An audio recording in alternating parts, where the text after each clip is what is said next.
Afgelopen weekend was er een echte derby in Roerdalen. SVH uit Herkenbos ontving de fusieclub van Vlodrop en Postert Oranje-Blauw. En dat zijn twee ploegen die in competitieverband nog nooit tegen één hebben gespeeld. Maar dat ligt er natuurlijk aan dat Oranje-Blauw pas een paar jaar geleden gefuseerd is. Toch interessant om te zien wie dit gaat aflopen. Want Herkenbos is vorig seizoen gepromoveerd vanuit de 5e klasse. En was eigenlijk ook veel te sterk voor die 4e klasse. En kan zich goed handhaven in die 4e klasse dit jaar. Oranje-Blauw won 3 wedstrijden en verloor er 2. En is dus een middenmotor in de 4e klasse C, waarbij de ploegen in uitkomen. De scheidsrechter is gaat laat naar boete gekomen. Het is al bijna 2:15 op deze lange zondag. Vanwege de wintertijd duurt hij een uurtje langer. En weer gaan kijken naar een samenvatting van SVH tegen Oranje-Blauw. De eerste kans van de wedstrijd is in de maak. SVH kreeg een vrije trap. En de bal wordt hoog voorgegeven. De kopbal, dat gaat over de goal. Scheelt niet in zoveel. Maar keeper Job Telen van Oranje-Blauw zit er natuurlijk goed bij. En van de sterspelers bij SVH is de nummer 11, Drew Tolen. Die heeft de bal gegeven. Mooi sterk Belke. En dat was een grote kans voor Madadou. De linksback van SVH, de vrij voor de keeper wordt gezet. Maar het vizier nog niet op een goed doel het gericht. Meteen dus ook gaat Kenskes in die openingsfase van de wedstrijd. En nu natuurlijk ook Oranje-Blauw in de aanval. En daar is de mogelijkheid voor Art Bommer. Het lijkt erop dat er wil stiften, maar dat mislukt helemaal. En voor zin van Art Bommer natuurlijk wel gedaan als gewend. Die duurt er altijd wel een paar in per seizoen. Dus ook Oranje-Blauw krijgt nu Kenskes. Opnieuw de lange bal. En weer een mogelijkheid. Het shot is van Bram van der Velde. En opnieuw geen doelpunt. Na een flitsende openingsfase zakt de wedstrijd dan een beetje in. En we zien dus ook een stuk minder kansen tot dit moment. En we zitten dan eigenlijk al vlak voor rust. De hoetrap van keeper Barbeulen kan doorgekopperen. En daar komt de aanval van Herkenbos. Balbezit voor Jannik Rijlaarsdam. Die probeert de actie te maken over de flank.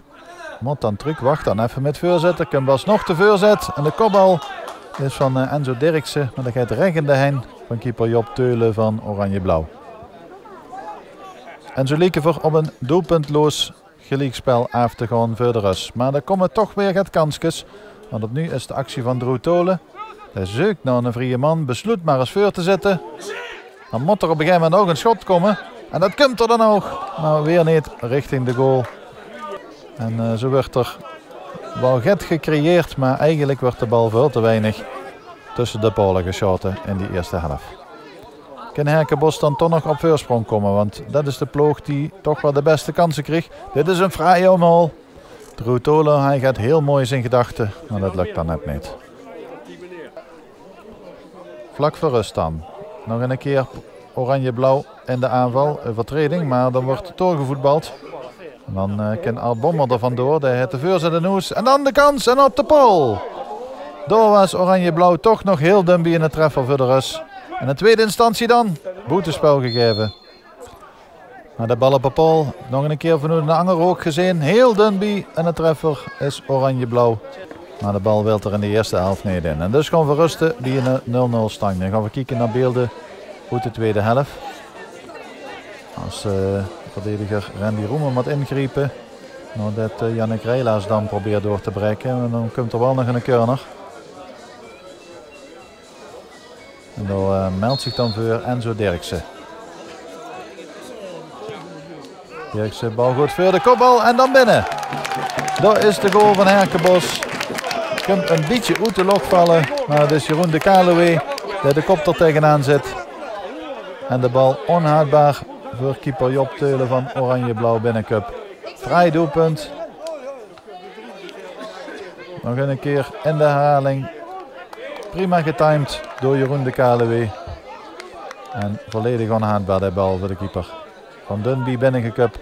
En Herkenbos dus verrassend op voorsprong. Doelpunt geeft de toesploeg dan vleugels, want ze geven niet veel meer weg in die tweede helft. Voorkomen dat ze nog in de problemen komen, maar een tweede treffer is dan natuurlijk wel welkom. Dit is weer Jeroen de Kaluwe. Probeert de bal in de lange hoek te schieten. Keeper Bart Beulen is er als de kippen bij om dat te voorkomen. Nog altijd niet gedaan en een vrije trap. Snel genomen. Bal over de zijkant. Je kunt zomaar de kans hebben van iemand anders te invallen. Die is doorgelopen en daar komt keeper Job Teulen uit de goal. En hij is er net op tijd bij. Een tweede treffer van Herkenbos leek meer in het verschiet dan een gelijkmaker. Want Herkenbos is aan het vallen en hier is de andere invaller, Juri Rijlaasdam. Hij probeert de man uit te kappen en de bal in de lange hoek. En weer een goede redding van de keeper van Oranje-Blauw. En dan over het eindsignaal en SVH uit Herkenbos geeft de overwinning niet meer uit heim. Zij pakken de 3 punten dankzij een 1-0-7 in de derby tegen Vlodrop en Postert tegen Oranje-Blauw. SVH uit prima zaken, ze zijn nu gedeeld koploper samen met Brunsum die verloren.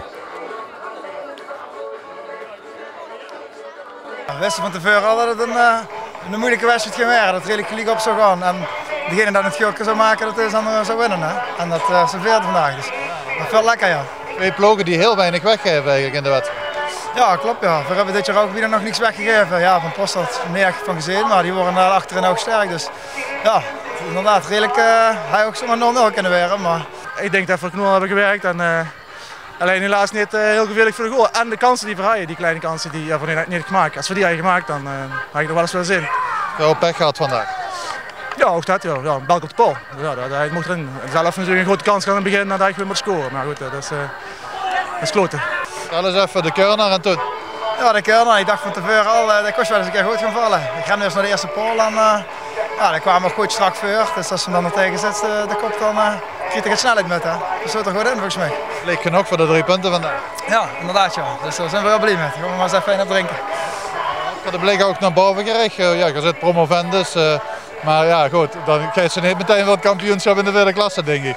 Nee, we hebben inderdaad ook niet echt een hele duidelijk uitgesproken doelstelling dit jaar. We willen gewoon meedraaien bovenin. Het leeft wel bovenin, maar ja, het gaat niet te nooit. Het is volgens mij virtueel tweede of zo, ja. Ik stond inderdaad goed bij, ja. Dus ben met, ja, wie het lukt. Komende week weer hard trainen en dan volgende week op naar de volgende overwinning. Succes. Zeker. Ja.